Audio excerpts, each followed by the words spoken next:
Hello students, मैं हूं श्वेता। स्वागत है आप सभी का मेरे इस यूट्यूब चैनल लखनऊ लर्निंग में। लिसनर्स, आज की इस वीडियो में हम फीचर्स ऑफ इंडियन एग्रीकल्चर के बारे में जानेंगे, यानी इंडियन एग्रीकल्चर के क्या क्या विशेषताएं हैं उसके बारे में जानेंगे। सो आइए स्टार्ट करते हैं। सो लिसनर्स, सबसे पहला जो आप देख सकते हैं स्क्रीन पर, सबसे पहला पॉइंट है हमारा सबसिस्टेंस फार्मिंग, आजीविका खेती। अब ये क्या होता है? तो significant portion of Indian agriculture is still subsistence oriented, where farmers primarily grow crops to feed themselves and their families rather than for commercial purpose. यानी बोला गया है भारतीय कृषि का एक महत्वपूर्ण हिस्सा अभी भी आजीविका अनुसार है, जहां किसानों का मुख्य उद्देश्य खुद को और अपने परिवार को भोजन देने के लिए फसल उत्पादित करना होता है, वाणिज्य उद्देश्य के बजाय। मतलब ये है कि इस फार्मिंग का मेन उद्देश्य क्या है। जैसे कि इसमें हम सब जानते हैं कि जो एग्रीकल्चर है वो एक कह सकते हैं इम्पोर्टेंट हिस्सा है आजीविका का। सो लिसनर्स, इसमें जहाँ पर इसमें क्या होता है इस फार्मिंग में कि जो फार्मर्स होते हैं बेसिकली क्रॉप्स को इसलिए ग्रो करते हैं ताकि वो अपना और अपनी फैमिली का पूरा क्या कर सके, देख सके, जो भी अपने फसल उत्पादित कर रहे हैं उससे अपनी फैमिली का खर्चा चला सके। ना कि वो कोई बिजनेस पर्पज से नहीं करते ये फार्मिंग, कि उनको मतलब ज्यादा क्रॉप उगाने हैं और उसके बाद वो जा करके मार्केट में बेचना चाहते हैं या फिर कोई बिजनेस करना चाहते हैं, वो इस पर्पज से बिल्कुल नहीं करते हैं। वो सिर्फ अपनी फैमिली के लिए करते हैं। नेक्स्ट है हमारा स्मॉल लैंड होल्डिंग्स। अब इसका क्या होता है? छोटे भूमि स्वामित्व, यानी इसकी fragmentation of land holdings is a prominent feature. ये भी एक इंपॉर्टेंट फीचर है लिसनर्स। बोला है with a large number of small and marginal farmers owing small plots of land, this often leads to inefficiencies in agricultural operations and limit economies of scale. यानी कि भूमि स्वामित्व के टुकड़े करने का एक प्रमुख विशेषता है जिनमें बहुत से छोटे और सीमांत किसान छोटे भूमि के छोटे खेतों के मालिक होते हैं। मतलब बोला गया है कि जो फ्रेगमेंटेशन है लैंड होल्डिंग्स का, एक प्रमुख विशेषता बताई गई है, प्रोमिनेंट फीचर बताया गया है, जहां पर बहुत से स्मॉल और मार्जिनल फार्मर्स जो हैं उनके मतलब स्मॉल प्लॉट्स के वो कह सकते हैं कि वो उनको कर लेते हैं, यानी मालिक होते हैं। तो यहाँ पर क्या बोला गया है कि ये जो अवसर है वो बेसिकली जो भी एग्रीकल्चरल ऑपरेशंस है उनमें जो इनएफिशिएंसीज हैं यानी अप्रभाविता का कारण बनता है। और कह सकते हैं कि ये इकोनॉमिक्स ऑफ स्केल को कम करता है, लिमिट करता है, सीमित करता है। नेक्स्ट है हमारा diversity of crops. Next feature जो है आपका इंडियन एग्रीकल्चर का, डाइवर्सिटी ऑफ क्रॉप्स, फसलों की विविधता। So India is known for its diverse range of crops grown across different agroclimate zones। बोला गया है कि इंडिया में जो होता है लिसनर्स की अलग अलग तरीके के कृषि विभागों से जो भी बुआई की गई फसलों के लिए जाना जाता है, यानी कि अलग अलग तरीके से हम कह सकते हैं कि यहाँ पर खेती की जाती है, फसलें उगाई जाती हैं। यह खाद्य, अनाज, फल, सब्जियां, नकली फसलें और मसालों की विविधता उत्पन्न करता है। ये कह सकते हैं यहाँ पे वैरायटी ऑफ फूड ग्रेन्स मिलते हैं, फ्रूट्स मिलते हैं, वेजिटेबल्स मिलती हैं, कैश क्रॉप होता है, स्पाइसेस मिलती हैं।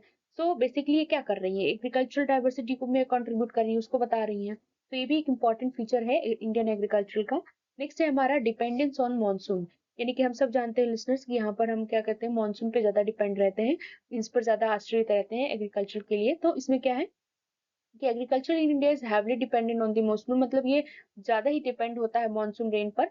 जहां पर कह सकते हैं कि with a significant portion of arable land being rain fade. यानी कि इसमें बोला गया है कि मतलब इसी से रेन से ही ज्यादातर देखिए कि जो भी किसान होते हैं वो इसका बहुत दिन तक इंतजार भी करते हैं कि कब ये चीजें होंगी तो उनकी फसलें अच्छी होंगी। कभी कभी कुछ भी प्रॉब्लम्स होती हैं तो उनकी फसलें खराब हो जाती हैं, जिनसे उनको बहुत सारा नुकसान हो जाता है। तो नेक्स्ट है erratic monsoon pattern and water scarcity pose challenges to agricultural productivity. Monsoon भी अगर उतना अच्छा नहीं है और वाटर की स्कैसिटी भी है, यानी कि उतना नहीं है कि अब पानी दे सके खेतों में जाकर के, तो इसमें क्या होता है कि इससे हमारी एग्रीकल्चर प्रोडक्टिविटी को बहुत ज्यादा नुकसान हो जाता है लिसनर्स। तो हम कह सकते हैं कि मॉनसून पे ज्यादा डिपेंड रहता है। नेक्स्ट है रोल ऑफ लिवस्टॉक। लिसनर्स, अगर वीडियो अच्छी लगे तो लाइक, शेयर एंड सब्सक्राइब करना ना भूलिएगा। और एक और बात, अगर आपको एमसीक्यूज चाहिए किसी भी सब्जेक्ट से रिलेटेड, यानी कि जो भी कॉमर्स के सब्जेक्ट्स हैं, तो उसमें जिस टॉपिक से भी रिलेटेड चाहिए, कुछ भी नहीं क्लियर हो रहा हो तो आप हमें कमेंट कर सकते हैं। कमेंट में जरूर बताइएगा आपको ये वीडियो कैसा लगा लिसनर्स। अब आइए देखते हैं ऑप्शन फिफ्थ, जो आपका पॉइंट है फिफ्थ, यानी रोल ऑफ लाइवस्टॉक। इसमें क्या है, लाइवस्टॉक पशुपालन की क्या भूमिका है, क्या रोल है। तो लाइवस्टॉक की भी बहुत इंपॉर्टेंट रोल है लिसनर्स इंडियन एग्रीकल्चर में, एक इंटीग्रल पार्ट है ये इंडियन एग्रीकल्चर का, जो कि इनकम और न्यूट्रिशन रूरल हाउस होल्ड्स को प्रोवाइड करता है। ये डेयरी प्रोडक्शन में भी कंट्रीब्यूट करता है, अदर प्रोडक्ट्स में भी करता है। सो ये इसकी मतलब कह सकते हैं आपकी बहुत ज्यादा इसका भी योगदान है। नेक्स्ट है हमारा ट्रेडिशनल फार्मिंग प्रैक्टिसेस। सो ट्रेडिशनल फार्मिंग प्रैक्टिसेस की बात करें कि पारंपरिक खेती की प्रथाएं यानी पहले से जो भी चली आ रही है, जैसे जिस तरीके से खेती की जाती है, तो उसकी चीजें की बात हो रही है। Despite technological advancement, many farmers still rely on traditional farming methods and lack access to modern agricultural practice, machinery, and input. कह सकते हैं कि हम जानते हैं कि टेक्नोलॉजी एडवांस हो गई है। सो इसके रहते हुए बहुत सारे फार्मर्स जो है ट्रेडिशनल फार्मिंग मेथड के द्वारा ही अपनी खेती करते हैं, क्रॉप्स को उगाते हैं लिसनर्स। और वो ज़्यादा मॉडर्न एग्रीकल्चरल चीज़ों पर नहीं जाते हैं, मशीनरी को उतना यूज़ नहीं करते हैं, उसका उतना नहीं यूज़ कर पाते हैं, उनकी कमी होती है। और ज़ाहिर-सी बात है मशीनरी इतनी महँगी आती है कि सब लोग को अफ़ोर्ड करने में प्रॉब्लम्स होती हैं। सो इसकी वज़ह से क्या है कि ट्रेडिशनल मेथड ही अपनाते हैं ज़्यादातर लोग। तो ये भी कह सकते हैं कि एक इम्पोर्टेंट जैसे पहले से आ रहा था, पहले तो थी नहीं कोई मशीन वगैरह, कुछ थी नहीं टेक्नोलॉजी, तो पहले तो लोग इसी तरीके से करते थे, यानी कि ट्रेडिशनल फार्मिंग करते थे। अब क्या है, अब इस तरीके से टेक्नोलॉजी की वजह से मॉडर्न फार्मिंग कर सकते हैं, लेकिन सबके पास भी इतना कह सकते हैं कि लैक ऑफ मनी की वजह से नहीं कर पाते हैं। तो ये भी एक कह सकते हैं फीचर है आपके इंडियन एग्रीकल्चर का। नेक्स्ट है हमारा प्रॉब्लम्स ऑफ इंडियन एग्रीकल्चर। अब देखिए प्रॉब्लम्स की डिस्कशन कर लेते हैं कि क्या-क्या समस्याएं हैं इंडियन एग्रीकल्चर की।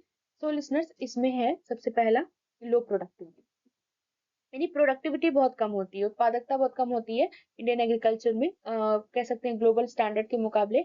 और उस फैक्टर्स में ज़्यादा जैसे कि लैंड फ्रेगमेंटेशन हो गया, या फिर मैकेनाइजेशन की बहुत लैकनेस रहती है, इनपुट का यूज़ नहीं हो पा रहा है सही से। तो ये सारी प्रॉब्लम्स आती हैं जिसकी वजह से प्रोडक्शन कम होने लगता है। नेक्स्ट है हमारा वाटर स्कैसिटी एंड इरिगेशन। हम अभी अभी हमने पढ़ा जस्ट इसके कह सकते हैं फीचर्स में कि वाटर की स्कैसिटी रहती है तो हम सिंचाई नहीं कर पाते, खेतों में पानी नहीं डाल पाते, फसलें खराब हो जाती हैं। तो लिसनर्स, ये भी एक प्रॉब्लम है, बहुत बड़ा प्रॉब्लम है वाटर स्कैर्सिटी और इरिगेशन, यानी कि इंडिया बहुत ही कह सकते हैं कि फेस करता है चैलेंजेस वाटर स्कैर्सिटी से रिलेटेड। पानी कम हो गई तब प्रॉब्लम होती है, या फिर इरिगेशन इंफ्रास्ट्रक्चर उनका सही नहीं है। तो ज्यादातर क्या होता है, रेनफॉल पे डिपेंड होते हैं जो भी किसान होते हैं, और वाटर मैनेजमेंट प्रैक्टिसेस इनएफिशिएंट होता है, जो कि कह सकते हैं कि क्रॉप जिसकी वजह से उनकी लॉस हो जाती है, यानी कि पानी सही नहीं पड़ने पर क्रॉप खराब हो जाती है। तो ये भी एक प्रॉब्लम कह सकते हैं इंडियन एग्रीकल्चर की है। नेक्स्ट है हमारा listeners land degradation and soil health, यानी कि लैंड डिग्रेडेशन, भूमि का पतन हो जाने, यानी सोइल हेल्थ या मृदा स्वास्थ्य, ये भी बहुत इंपॉर्टेंट रखता है। जाहिर सी बात है, जिस मिट्टी में भी आप जो भी खेती कर रहे हैं, तो अगर वो मिट्टी ठीक नहीं है तो भी प्रॉब्लम्स आती हैं। बोला गया है कि सोइल डिग्रेडेशन हो जाता है, या फिर इरोजन हो जाता है, सोइल फर्टिलिटी नहीं रहती है। और कह सकते हैं कि ये भी एक इम्पोर्टेंट प्रॉब्लम है, यानी कि बहुत बड़ी समस्या है जिसके कारण खेती में प्रॉब्लम आती है लिसनर्स। और बहुत प्रोडक्टिविटी को, ये लॉन्ग टर्म प्रोडक्टिविटी को इफेक्ट डालती है, एग्रीकल्चरल सस्टेनेबिलिटी को भी। नेक्स्ट है हमारा lack of market access and infrastructure, यानी मार्केट एसेस और इंफ्रास्ट्रक्चर की बहुत ज्यादा लैकनेस रहती है, कमी रहती है, अभाव रहता है, यानी फार्मर्स फिर भी स्ट्रगल करते रहते हैं, मार्केट में उतना नहीं है उनका वो। तो और स्टोरेज फैसिलिटीज की भी प्रॉब्लम होती है, और ट्रांसपोर्टेशन इंफ्रास्ट्रक्चर का कह सकते हैं कि जिससे कि उनको पुअर हार्वेस्ट लॉसेस होता है और उनकी कम हो जाती है आय। और नेक्स्ट है हमारा price volatility and farmer indebtedness, यानी कि कह सकते हैं मूल्य की अस्थिरता और किसान का कर्जदार होना। तो इसमें बोला गया है कि कमोडिटी का प्राइस जैसे ही फ्लक्चुएट करता है, यानी वस्तुओं की कीमतों में जैसी अस्थिरता आती है listeners, coupled with high input cost, जिससे इनपुट की लागतों की कॉस्ट जो है, मतलब कह सकते हैं कि often result in income stability for farmers, जो इंस्टेबल कर देती है फार्मर को। और बहुत सारे फार्मर्स इंडेटनेस में कह सकते फेस करते हैं एग्रीकल्चरल इनपुट और इमरजेंसीज में बोरो करने की वजह से। तो ये भी इंपॉर्टेंट प्रॉब्लम होती है, कह सकते हैं कि इसकी वजह से भी बहुत ज्यादा प्रॉब्लम्स होती है फार्मर्स को लिसनर्स। नेक्स्ट है हमारा चेंज, क्लाइमेट चेंज वल्नरेबिलिटी, यानी कि इसमें बात करते हैं तो Indian agriculture is vulnerable to the impact of climate change. मतलब ये है कि जो इंडियन एग्रीकल्चरल है, ये भी इसमें क्लाइमेट चेंज का भी बहुत बड़ा इम्पैक्ट पड़ता है, कह सकते हैं वेदर पैटर्न का, एक्सट्रीम वेदर इवेंट का, या फिर क्रॉप पैटर्न शिफ्ट हो गया। सो ये सारी चीजें बहुत ज्यादा प्रॉब्लम्स करती हैं। नेक्स्ट है lack of agricultural diversification business. So agricultural diversification की लैकनेस रहती है, यानी कि इसमें बोला गया है कि over reliance on certain crops and monoculture practice making agriculture vulnerable to pest, यानी कृषि की विविधता की कमी होती है। कुछ विशेष फसलों और एकाकी प्रथाओं पर अत्यधिक आश्रित होने से कृषि की विविधता को कीमत, रोग और बाजार की अनियमितता के लिए विवादित बनता है। ये नहीं बोला गया इसमें बेसिकली ये चीज कि कुछ ऐसे फसलें होती हैं, या फिर पहले से जो प्रथाएं हैं उनकी वजह से, मतलब जब ज्यादा आश्रित हो जाइए उन पर, तो उसकी वजह से भी काफी प्रॉब्लम्स आ जाती हैं। तो लिसनर्स, ये बेसिकली बताया गया है। सो आई होप आपको सारी चीजें क्लियर हो गई होंगी। Thank you.